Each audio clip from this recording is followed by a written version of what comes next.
GPs. I want to spend use the opportunity that I've got in the last 5-10 minutes, though, to talk a little bit about racial equity. And essentially, I'm just using the platform here, I think, and the opportunity to speak to you, to share some of my thoughts about this. And obviously this year, this has been an issue that's been really at the forefront of debate and people's thoughts, because of the differential outcomes for ethnic minority groups in terms of COVID, and particularly, of course, because of the death of George Floyd in the Black Lives Matter movement. And that's prompted national debate about this. And I think I want you to understand a little bit about what we're thinking and how we're responding within HEE in Yorkshire and Humber. And I'm going to talk about racism in medicine, and start off just looking at some of the kind of startling facts that many of you will be aware of, but some of you might not, in terms of health outcomes for patients. That we know that doctors from ethnic minorities are more likely to be referred to the GMC, and that their cases are more likely to be investigated by the GMC. There's an increasing recognition that people from ethnic minorities are excluded from academic research, and therefore not included in the evidence base for many of the treatments that we offer. I don't know about you, but I went to a medical school in Yorkshire, and the only rashes I saw were rashes on white people's skin. Nobody ever taught me how to look at rashes. Consistent reports of racist abuse in the NHS. The RES studies that are annually done tell us that racist abuse happens on a daily basis between staff groups and patients to staff. And I think if I reflect on us within HEE, what you see, which is mirrored so often in society in the UK, is that the higher up, if we call it a hierarchy, the higher up our organisation you go, the less representative I think we become of our trainee body. So what I mean by that is that the percentage of people from an ethnic minority background in our trainee group is reasonably closely aligned to the trainer group. But then when you look at the TPDs, less so. And when you look at the more senior faculty, less so. And if I look at my senior team, even less so. And I find that difficult. But I want to acknowledge it because it's a fact.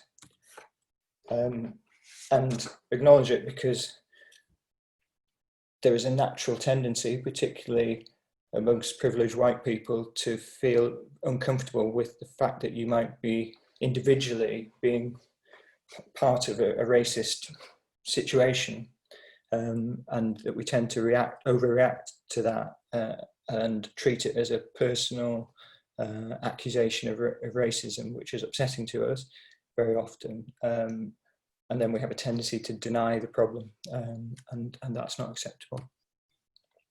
And what about racism in medical education? So less generally, more about in medical education. Well, here, this is where differential attainment comes up again. And we know that the outcomes in the assessments show quite stark differences. And that those differences aren't just about whether you, English is your first language. It's not about whether you trained in the UK or abroad. It's sometimes just about your ethnicity, and that you can be from an ethnic minority born in the UK and go to university here and be still less likely to pass your assessments.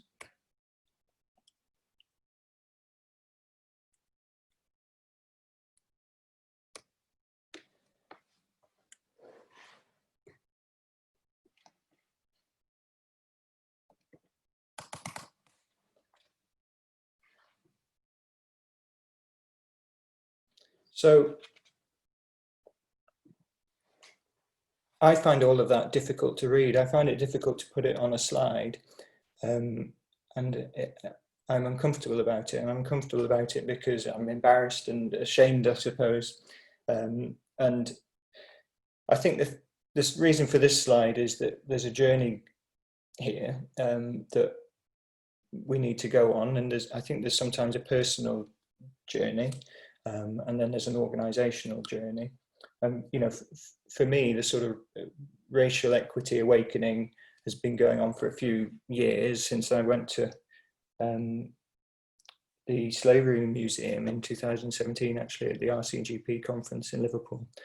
I just bunked off from one of the sessions and went and had a wander around there, and I thought, nobody ever taught me about this at school. This is something I had absolutely no idea about, and since then, you know, my eyes have started to open a little bit. And there was a great BMJ issue in February this year entitled "Racism in Medicine" that I think it would be really worth you all reading, because it's a great overview. Obviously, then we had the COVID inequalities and Black Lives Matter and George Floyd, and you know, I've been doing over the past year, but particularly over the past month, a lot of personal reflection, and equity is one of my core values, and it's why I'm so interested in health inequalities. But as an organisation, Fair Health, which I founded and run, we never really specifically focused on racial equity, and that was difficult for me to think about. And I think I'd often reflected on my privilege, and those of you, if any, have heard me speak about leadership will have heard me talk about acknowledging my privilege. But when I thought about my privilege, I always tended to think about my comfortable upbringing in a middle-class family, my loving, stable home life, the opportunities that my parents gave me, and I didn't reflect enough on the privilege that the colour of my skin gave me, and the fact I was white gave me.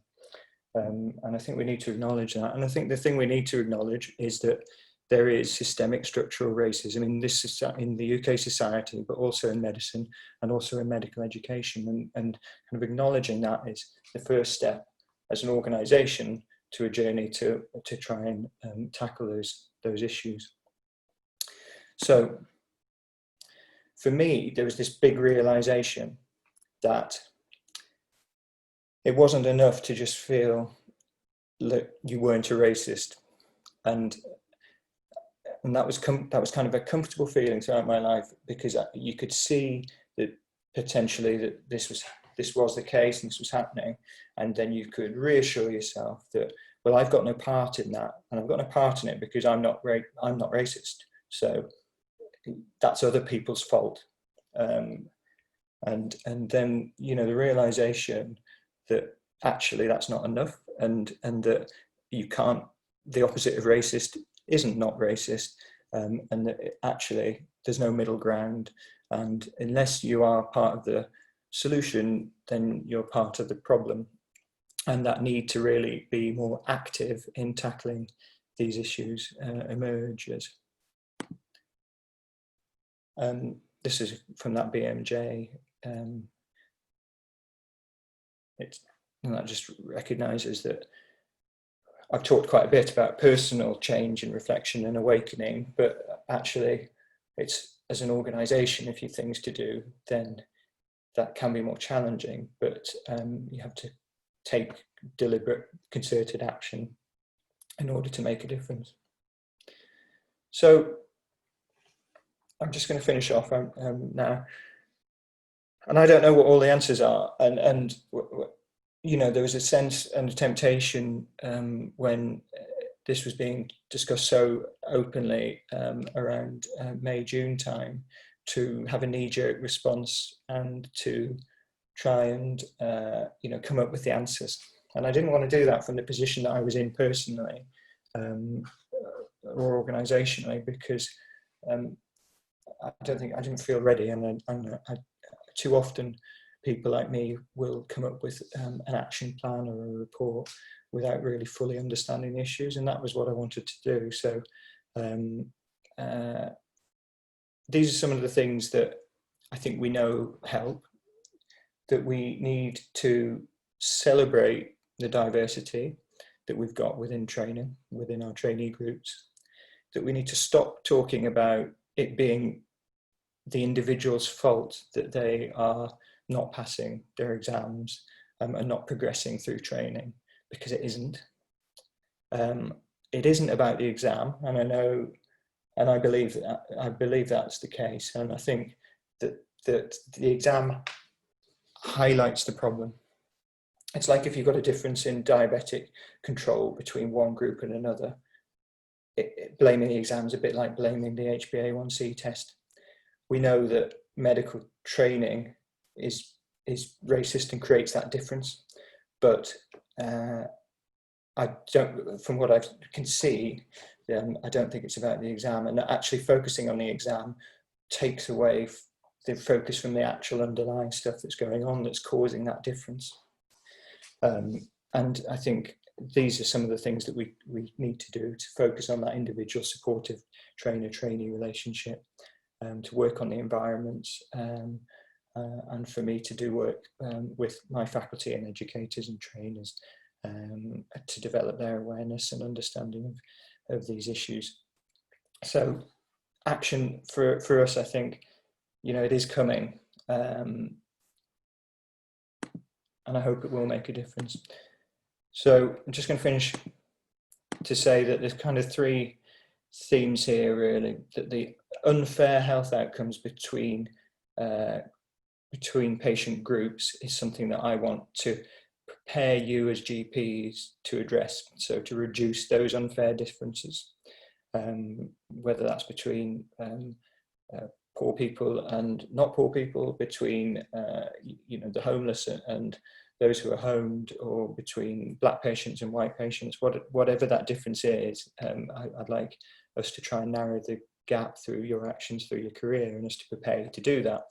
And the same for the training outcomes. I want us in Yorkshire and the Humber to be doing more than anywhere else in England and the UK to address and tackle these issues, and to be leading from the front on that. And I want us to have zero tolerance for racist abuse. And one of the things I've learned over the past months is the kind of term microaggressions is not very helpful, I don't think. So I think microaggressions sometimes refer to incidents of racist abuse, and that needs to be recognised as what it is. And if you're subjected to that, or you see it, then you need to raise it. And if you have no luck with your employer or your supervisor, then you need to come to me. And we all need to think about how we can become allies, and whether we can learn about how to be bystanders who are affected in these situations as well. Okay, so I've been doing this thing called the Anti-Racism Challenge since the beginning of July, and the idea was that it was a 21-day challenge where every day you do one activity that highlights highlights this issue, that helps you understand this issue, and it moves you towards maybe living your life differently or acting differently. So I've been reading, it might just be reading an article one day, working your way through a book. I've watched quite a lot of Netflix documentaries and series and films, and the principle is that just you set aside some time each day to do that, and ideally keep a kind of reflective diary as well.